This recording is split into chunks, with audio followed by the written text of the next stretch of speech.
एक शादीशुदा लड़की अपनी माँ के पास आई और बोली, अब मैं अपने पति को 1 मिनट भी बर्दाश्त नहीं कर सकती हूँ। मेरा दिल करता है कि मैं उसे मार दूं, लेकिन कानून का सोचकर रुक जाती हूँ कि ऐसा करने से तो मेरी जिंदगी भी बर्बाद हो जाएगी। तो माँ बड़े आराम से कहती है, अरे कोई बड़ा मसला नहीं है, मैं तुम्हें एक जहर देती हूँ। ये जहर आहिस्ता आहिस्ता काम करता है, थोड़ा थोड़ा जहर उसके खाने में मिलाकर उसे देती रहना। हाँ, बस इतना ध्यान रखना कि खाना बहुत स्वादिष्ट बनाना, ताकि उसे जहर के होने का अंदाजा ना हो। लड़की ये बात सुनकर खुश हो जाती है। माँ आगे कहती है कि लेकिन एक दिक्कत है, तुम्हारे घर में रोज लड़ाई झगड़ा होता है।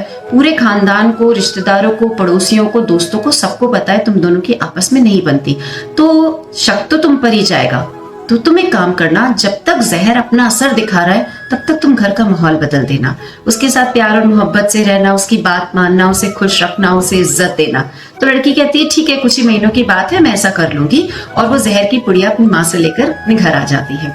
1 महीना भी नहीं गुजरता और वो दोबारा अपनी माँ के पास आती है और कहती है कि माँ, जो जहर आपने मुझे दिया था, क्या उसका कोई तोड़ है? तो माँ पूछती है क्यों, क्या हो गया? लड़की कहती है, मैंने नियम से कुछ दिन जहर उसके खाने में मिलाकर उसको दिया, लेकिन वो तो बिल्कुल बदल गया है। वो मुझे बहुत प्यार और इज्जत देने लग गया है, मेरा ख्याल रखता है, मेरी बात मानता है, मुझे खुश रखता है। अब मुझे शर्मिंदगी महसूस हो रही है कि मैं क्या करने लगी थी। अब लेकिन मैं कुछ दिन तो जहर उसको दे चुकी हूँ, अब क्या करूँ, अब क्या होगा? तो माँ मुस्कुराकर कहती है कुछ नहीं होगा।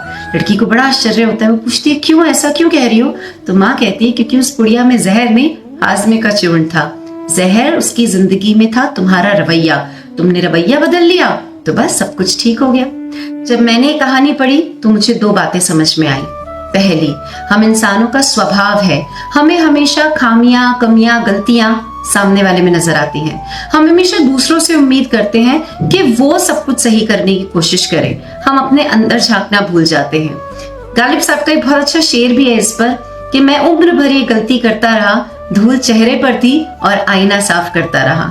जिस दिन हम अपनी गलतियां देखना शुरू कर देंगे, जिस दिन हम खुद से उम्मीद करना शुरू कर देंगे कि नहीं, सब कुछ सही करने की जिम्मेदारी मेरी है, मुझे कोशिश करनी है, उस दिन वाकई में सब कुछ सही हो भी जाएगा।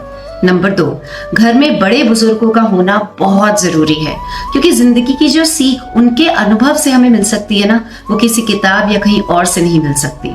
तो जिंदगी में जब भी कोई दुख, परेशानी, तकलीफ आए तो किसी बाहर वाले व्यक्ति से बात करने की जगह अपने घर के बड़े बुजुर्गों से बात करना, उनसे सलाह लेना। वो आपको रास्ता दिखाएंगे और सही रास्ता दिखाएंगे।